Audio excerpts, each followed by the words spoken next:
Slack you, Hakim. Got cut off, but picking up where I left off, I beseech you, there's Romans chapter 12, verse 1. It says, I beseech you, therefore, brethren, by the mercies of Yahweh Shai, that you present your bodies a living sacrifice, holy and acceptable unto the Heavenly Father, which is your reasonable service. So that is the first requirement that we have, is to present our bodies and everything that pertains to this body, talking about our goods, our resources, whether it be tangible or non-tangible, whether it be internal or external. All those things have to be given and used for the purpose of the furthering of the gospel. Okay. And it says, and be not conformed to this world, but be ye transformed by the renewing of your mind, that ye may prove what is good and acceptable and perfect will of the Heavenly Father. So with the vessel that the Heavenly Father has given us, because you got to understand, you got to separate yourself from your flesh. You are your spirit. And then when you think about it, your flesh is not yours. It's really, I got to use this to make sure I'm doing the will of the Lord. So what I like to do is I kind of like to envision myself outside of my flesh, and then look at my flesh and then think about it and say that that thing that the Heavenly Father has given me, that being that the Heavenly Father has given me, is not for me, it's for Him. And I have to make sure that I'm using it for Him at all times. And sometimes we may get into a situation where we're selfish and we utilize it for ourselves, and a time where we're supposed to be utilizing it for the Lord. That's when we have to refer back to that sacrifice and understanding that the sacrifice is not going to be easy. It's not going to be a walk in the fucking park. It's going to be challenging, okay? To always choose the Heavenly Father over choosing your flesh. And that's the goal. Obviously, you know, we shoot for the Shemayim, and land in the Shemayim, all right? We shoot for like the galaxy, but land in the stars, you know what I mean? Like, we can only do what is in our power to do and what we're programmed to do. But in the same token,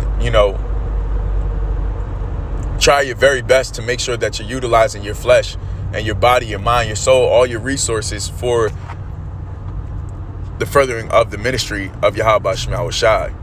All right. 1 Peter chapter 4, verse 1, it says, for as much then as Hamashiach have suffered in the flesh, arm yourselves likewise, it says, with the same mind, for he that have suffered in the flesh have ceased from sin, that he no longer should live the rest of his life, the rest of his time in the lust and the flesh of lust of men, but to the will of the Heavenly Father. And sorry, Salaki, I butchered that. But the fact of the matter is that that kind of goes into the point that I was making, is that once you're in the situation to where you're making that sacrifice, what entails that sacrifice is not utilizing your flesh and utilizing your resources for your own pleasure and your own lust of men, okay? But actually utilizing it for the furthering of the gospel of Yahweh Shai, primarily, all right? And there are situations where the Heavenly Father will allow you to enjoy yourself and what have you, and do the things that pertain to your flesh that are not necessarily beneficial to you spiritually, but they're pleasurable, which is not an issue. But there is a minimal to that, and there is a limit to that, and that's something that we have to constantly acquaint ourselves with and gather an understanding of, is that there's limitations on everything that we do. Okay. And the last precept is Philippians chapter 2, verse 8. It says, and being found in the fashion as a man, he humbled himself and became obedient unto death, sacrifice, even the death of the cross, sacrifice. Wherefore Yahweh also hath highly exalted him and given him a name which is above every name, because he made that sacrifice. It says that the name of Yahweh Shah HaMashiach, every knee shall bow, of things in heaven and in earth and things under the earth. It says, and every tongue should confess that Yahweh Shah HaMashiach is Lord, to the glory of Yahweh the Father, right? So because Yahweh Shah made that sacrifice, and because he went through the trials and tribulations and tumultuous situations that he has faced, he has made himself perfect, and he's made himself worthy enough to obtain that high seat, that second in command under Yahweh, all right? Which the scriptures told you that we're supposed to be arming ourselves with the same mind as Yahweh Shai and acquainting ourselves with the same status, the same what's the word I'm looking for?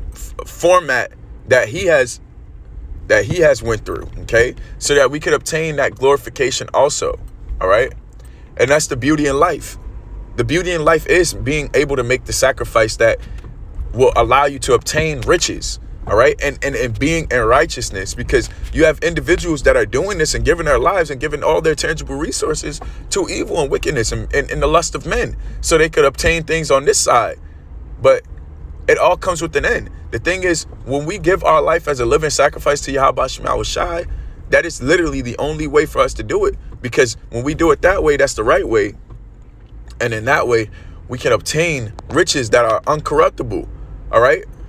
Living in a house and living in a kingdom where we don't have to shut our doors. We don't have to have doors at all. Because there's no thief, no robber that's gonna come and steal.